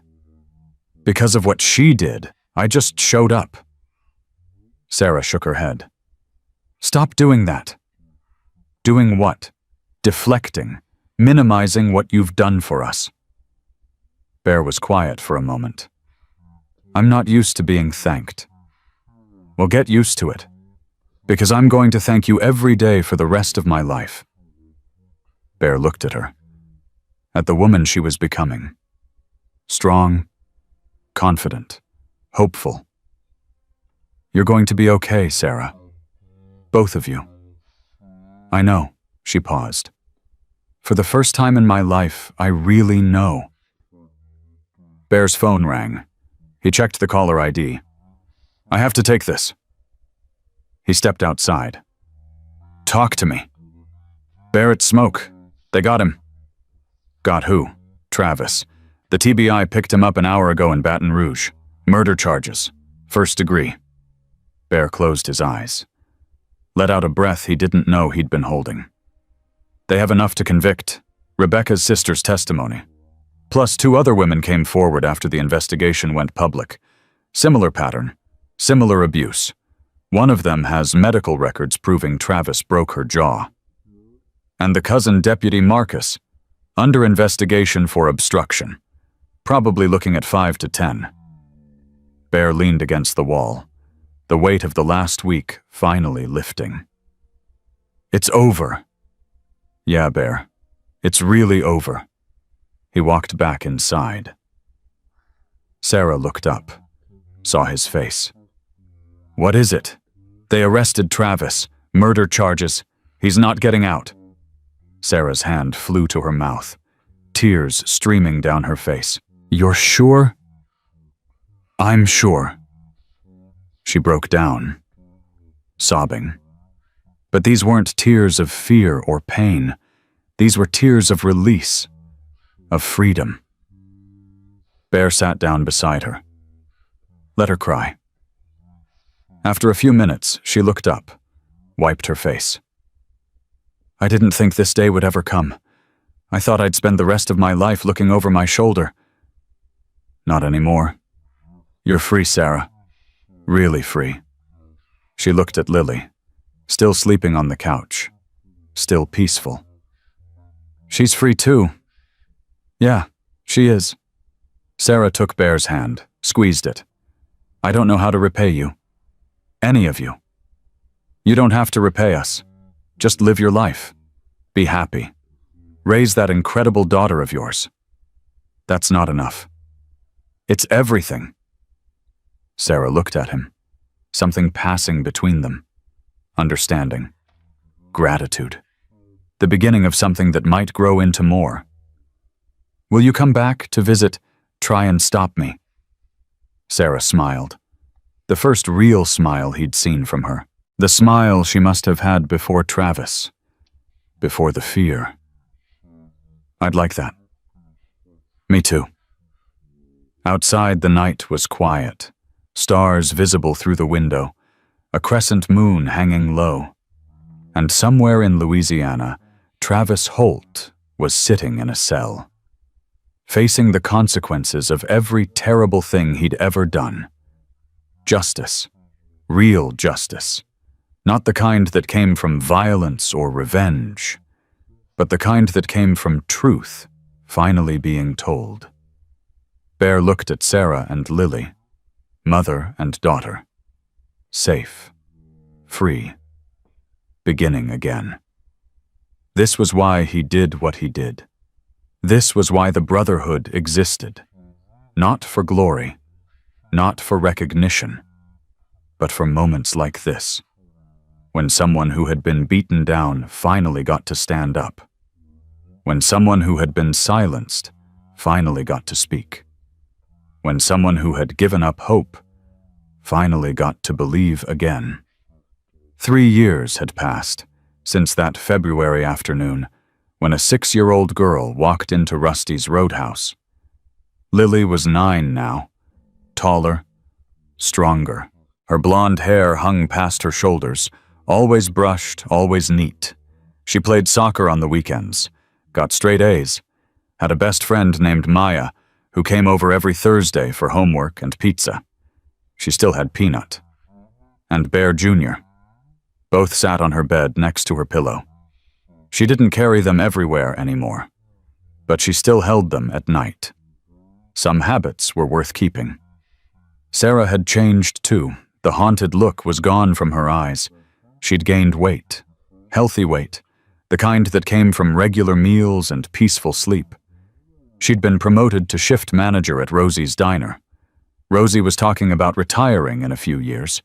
She wanted Sarah to take over. Me run a diner. Who else? You're the best manager I've ever had. I don't know the first thing about running a business. You'll learn. I'll teach you everything I know. Sarah had cried that night. Happy tears, the kind she was still getting used to.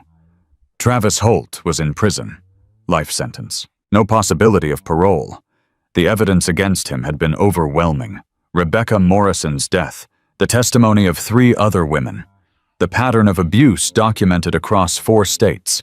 Deputy Marcus Holt got 12 years for obstruction of justice and accessory after the fact. He'd tried to cut a deal by testifying against his cousin. The judge wasn't impressed. The system had worked. Slowly. Imperfectly. But it had worked. Bear still came by every few weeks. Sometimes more. He'd become part of their lives in a way none of them had expected. He taught Lily how to change a tire, how to throw a punch, how to look someone in the eye and speak her truth without flinching.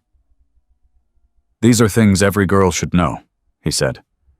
The world isn't always safe, but you can be ready for it. Like you taught me to be ready that day. You were already ready. You just needed someone to believe in you. Sarah and Bear had grown closer too. Nothing romantic, not yet, but something deeper. Trust. Respect. The foundation of something that might become more when they were both ready. On a Saturday morning in October, Bear's phone rang. Bear, it's Carmen. Hey, Carmen, what's up? I've got a situation. Bear set down his coffee. Talk to me. 5-year-old girl walked into a gas station this morning, covered in bruises. Told the clerk her stepdad was hurting her and her mom. Bear's chest tightened, the same way it had 3 years ago. Where is she now? At the shelter. She's scared, traumatized, won't talk to anyone. What about the mother? Still at the house. The girl ran away while her stepdad was at work. Said her mama couldn't get up. Same story. The same story. Always the same story. I'm on my way. Bear hung up, looked at Sarah and Lily across the kitchen table. They'd been having breakfast together. Pancakes, a Saturday tradition. What's wrong? Sarah asked. Another one. Sarah's face changed. She understood immediately. How old am 5? Lily looked up from her pancakes. Like me, a year younger than you were. Lily was quiet for a moment. Then she set down her fork. Can I come? Bear and Sarah exchanged a look. Lily, this isn't... I know what it is. I was there. I remember. Lily's voice was steady, mature beyond her years. Maybe she needs to talk to someone who understands. Bear looked at Sarah. It's your call.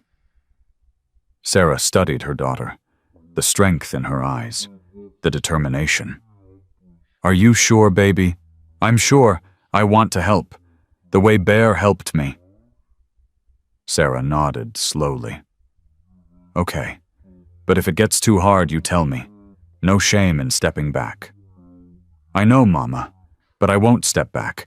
I promised myself I'd help if I ever got the chance. When did you promise yourself that... The day Bear told me I was brave, I decided that being brave meant helping other people be brave too. Bear felt his throat tighten. Let's go. The drive to Carmen's shelter took 20 minutes. Bear, Sarah, and Lily in the truck. Quiet. Each lost in their own thoughts. Lily broke the silence. What's her name? I don't know yet. Is she hurt? Bruises, like you had? Does she have a stuffed animal? Bear glanced at her in the rearview mirror. I don't know. Lily nodded, reached into her backpack, pulled out a small stuffed bear. Brown fur, button eyes. She'd gotten it at the county fair 2 years ago. Can I give her this? So she has something to hold? Bear's eyes stung. Yeah, kid, you can give her that. They arrived at the shelter. Carmen was waiting outside. Her face was tired. This was never easy, no matter how many times she'd done it. She's in the back room, still won't talk. She just sits there staring at the wall. What about her mother? Police are at the house now. They found her. Badly beaten but alive. She's being transported to the hospital. The stepfather, in custody. He came home from work while the police were there. Tried to run, didn't get far. Good. Lily tugged on Bear's sleeve. Can I see her? Carmen looked at Lily, at the determination in her young face. Are you sure, honey? She's pretty scared? I was pretty scared too, but someone helped me. Now I want to help her. Carmen looked at Bear. He nodded. Okay, but go slow. Let her set the pace. Lily walked toward the back room. Bear and Sarah followed at a distance, close enough to intervene, far enough to give her space. The room was small. A couch, a table, some toys that nobody was playing with. And in the corner, curled up in a chair, was a little girl. Dark hair, big brown eyes, a purple bruise on her cheek, her arms wrapped around her knees, making herself as small as possible. She looked up when Lily walked in, fear flashing in her eyes. Lily stopped. Didn't come any closer. Hi, my name's Lily. What's yours? The girl didn't answer, just stared. That's okay. You don't have to talk. I didn't want to talk either at first. Lily sat down on the floor, cross-legged, non-threatening. I brought you something. She held out the stuffed bear. His name is whatever you want it to be. He's really good at hugs, and he's good at keeping secrets too. The little girl looked at the bear, then at Lily, then at the bear again. Slowly, she reached out, took it, pulled it against her chest. I have an elephant named Peanut, Lily continued. He's missing an ear, but that's okay. He's still the best elephant in the world. The little girl's grip on the bear tightened. My mama's sick. Her voice was barely a whisper. She couldn't get up this morning. I know. My mama was sick too, but she got better. Your mama's going to get better too. How do you know? Because the nice people are helping her. The same nice people who are helping you. But what about... The girl's voice caught. What about Marcus? Is that his name? The one who hurt you? The girl nodded, tears spilling down her cheeks. He can't hurt you anymore. The police have him. But he'll come back. He always comes back. Lily shook her head. Not this time. I promise. How can you promise? Lily looked at Bear standing in the doorway, then back at the little girl. See that man over there? His name is Bear. He helped me and my mama when we were scared. He kept us safe. He's going to keep you safe too. The little girl looked at Bear, at his size, his scars, his leather vest. He looks scary. I thought so too at first, but he's not scary. He's like a guardian angel, with a motorcycle. Bear almost smiled. The little girl studied him, then looked back at Lily. Did someone hurt you too? Yes, a long time ago. I was so scared, but then I found help, and now I'm not scared anymore. You're not like before. Sometimes I still get scared, but it's different now, because I know there are people who will protect me. Like Bear? Like Bear? And my mama, and a lot of other people." The little girl was quiet for a moment. Processing. "My name is Sophie." "Sophie, that's a pretty name." "My mama picked it. She said it means wisdom." "You must be very wise then. You were brave enough to ask for help. That takes wisdom." Sophie's lip trembled. "I didn't know what else to do. Mama couldn't get up, and Marcus was going to come home, and I was so scared." "I know. I was scared too. But you did the right thing. You did exactly what you were supposed to do." Sophie started crying. Not quiet tears, real sobs, the kind that came from deep inside. Lily moved closer, slowly, gave Sophie time to pull away if she wanted. She didn't pull away. Lily put her arm around her. Let her cry. "It's okay. You're safe now. I promise." Bear watched from the doorway, Sarah beside him, both of them with tears in their eyes. "She's amazing," Sarah whispered. "She learned from you." "She learned from all of us." Bear put his arm around Sarah, drew her close. "This is why we do it." "I know." "This is why it matters." "I know."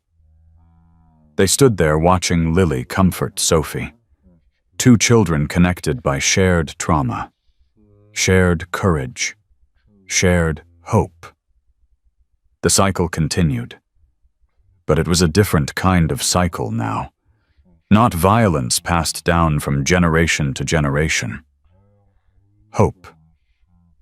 Carmen walked over, her eyes wet. "I've been doing this for 25 years. I've never seen anything like that." "Like what?" "A child comforting another child, speaking her language, understanding her fear." Bear looked at Lily. "She's special. She's more than special. She's a miracle." Sophie had stopped crying. She was looking at Lily now. Really looking. Like she was seeing something she'd never seen before. "Lily, yeah, will you stay with me until my mama gets here?" Lily looked at Bear and Sarah. They nodded. "I'll stay as long as you need me." Sophie's hand reached out, found Lily's, held on tight. "Thank you." "You don't have to thank me." "Yes, I do. You're the first person who understood." Lily squeezed her hand. "I'll always understand. And whenever you need to talk, I'll be here. Promise. Promise." 2 hours later, Sophie's mother arrived. Bandaged, bruised, but alive. She walked into the room and saw her daughter holding hands with a stranger. "Sophie, Mama." Sophie ran to her mother. They held each other, crying, laughing, whole. Sarah watched them, remembered her own reunion with Lily, the relief, the gratitude, the overwhelming love. "That was us," she whispered to Bear. "I know. She saved us, just like Lily is helping save them. The cycle continues, but it's a good cycle now." "Yeah, it is."